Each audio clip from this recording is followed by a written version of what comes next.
যে আমরা প্রায় ৬০ জনের বেশি উদ্যোক্তাকে নিয়ে আমাদের একটা ফ্লাইট স্পেশাল ফ্লাইট সেটা যাবে চট্টগ্রামে। সেখান থেকে আমরা কোরিয়ান ইপিজেড এবং মিরসরাইতে আমাদের যে ন্যাশনাল স্পেশাল ইকোনমিক জোন আছে এই দুটো আমাদেরকে ভিজিট করিয়ে রাতের বেলা আবার ফেরত নিয়ে আসবো।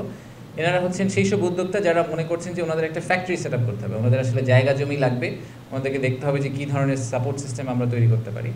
আর ইন প্যারালাল কালকে আমাদের ইন্টারকন্টিনেন্টালে স্টার্ট আপ কানেক্ট নামে একটা সারাদিনের প্রোগ্রাম আছে। সেখানে আসলে যেগুলো আর্লি স্টেজ স্টার্ট আপ এবং যেসব ভেঞ্চার ক্যাপিটালিস্ট আসছেন তাদেরকে একটা কংগ্রিগেশন করানো হবে, বেশ কিছু ম্যাচ মেকিং ইভেন্ট হবে, নেটওয়ার্কিং হবে, কিছু প্যানেল হবে, সব মিলিয়ে টিলিয়ে কালকে সারা দিনটা হচ্ছে আসলে ঢাকা শহরে হচ্ছে সারা দিনটা স্টার্ট আপদেরকে ফোকাস করে করা।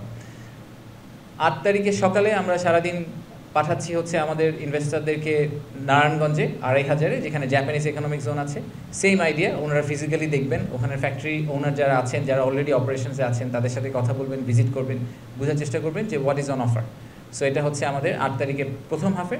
সেকেন্ড হাফে আমাদের ওয়ার্ল্ড ব্যাংকের সাথে কিছু এঙ্গেজমেন্ট আছে এবং আইএলওর সাথে কিছু এঙ্গেজমেন্ট আছে, সেগুলো আপনারা যারা আসবেন সেদিন আমরা আরও ডিটেলে ডিসকাস করবো। ওনারা এফডিআই রিলেটেড আমাদের কিছু ফার্দার এঙ্গেজমেন্ট এবং ফিউচার প্রমিস যেগুলো আমরা ওনাদের সাথে কীভাবে আমাদের ওভারঅল বিনিয়োগ ব্যবস্থাকে এবং ইনভেস্টমেন্ট ক্লাইমেটকে ইমপ্রুভ করতে পারি এসব ব্যাপারে ওনাদের সাথে আমাদের কিছু চুক্তি স্বাক্ষরিত হবে। ৯ তারিখ আমাদের মেইন ইভেন্ট ডে।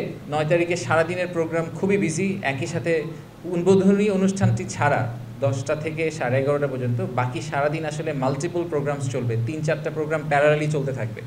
তো উদ্বোধনী অনুষ্ঠানে আমি যেটা বললাম যে আমাদের চিফ অ্যাডভাইজার আসবেন এবং ওখানে আমরা কিছু অ্যাওয়ার্ডস দিব, একই সাথে কিছু বিদেশি বিনিয়োগকারীর কথা শুনবো এবং সেখান থেকে আমরা বোঝার চেষ্টা করব যে আর কি করতে পারলে আমাদের Bangladesh will become their preferred destination. তারপরে আমরা একটা ছোট্ট ইউথ অন্টারপ্রেনারশিপের একটা ফেয়ারের মতো করেছি, একটা কনক্লেভের মতো করা হয়েছে। ওখানে আমাদের প্রধান উপদেষ্টা যে কিছু আর্লি স্টেজ কোম্পানিদের সাথে কথা বলবেন, ওটা আমাদের ইন্টারকন্টিনেন্টালের ভিতরেই হবে, বলে উনি ওখান থেকে চলে যাবেন। আর আমরা এটার ফলো অন হিসেবে রিনিউয়েবল এনার্জির ওই দিনের হচ্ছে ব্রেকআউটের মেইন ইস্যু। সো সেদিন সেকেন্ড হাফে রিনিউয়েবল এনার্জি নিয়ে কথাবার্তা হবে, বেশ কয়েকটা এমওইউ সাইন হবে, বেশ কয়েকটি কোম্পানি যারা ইনভেস্টমেন্ট প্রমিস করবেন তাদের সাথে আমাদের কিছু এমওইউ সাইন হবে, সেগুলো আমরা সব ওই ৯ তারিখে করব।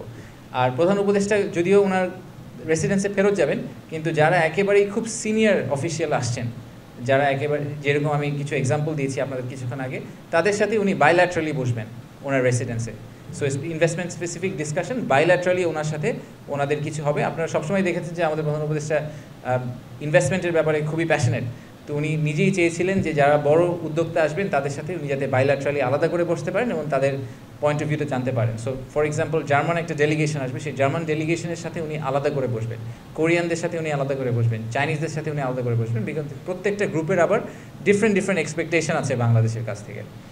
আর 10 তারিখ will B A continuation of এই আমাদের ব্রেকআউটগুলো, যেখানে আমি বাকি যেগুলোর কথা বলেছি সেই কয়েকটা ব্রেকআউট হবে, আরও কিছু এমওইউ সাইনিং হবে।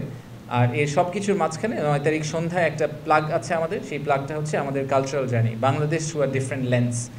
এই প্রোগ্রামটার ব্যাপারে আমি পার্সোনালি খুবই এক্সাইটেড। আমার ধারণা যে বাংলাদেশের যে আমাদের পার্সোনাল যে আইডেন্টিটি, সেই আইডেন্টিটিটাকে এক্সপ্রেস করার জন্য খুব সুন্দর করে আমরা একটা প্রোগ্রাম দাঁড় করাতে সক্ষম হয়েছি মিনিস্ট্রি অফ কালচারাল অ্যাফেয়ার্সের সাথে।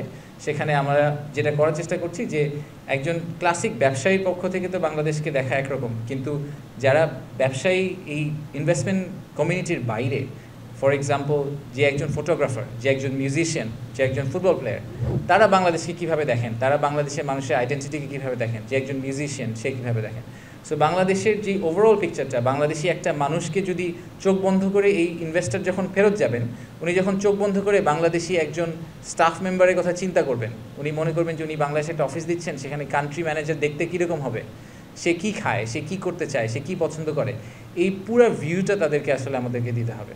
So that they feel confident যে বাংলাদেশে যদি আমি একটা অফিস সেট আপ করি, সেই অফিসে যে লোকগুলো কাজ করবে সেই লোকগুলো আসলে আমার অর্গানাইজেশনকে খুব ক্লোজলি দেখে রাখবে।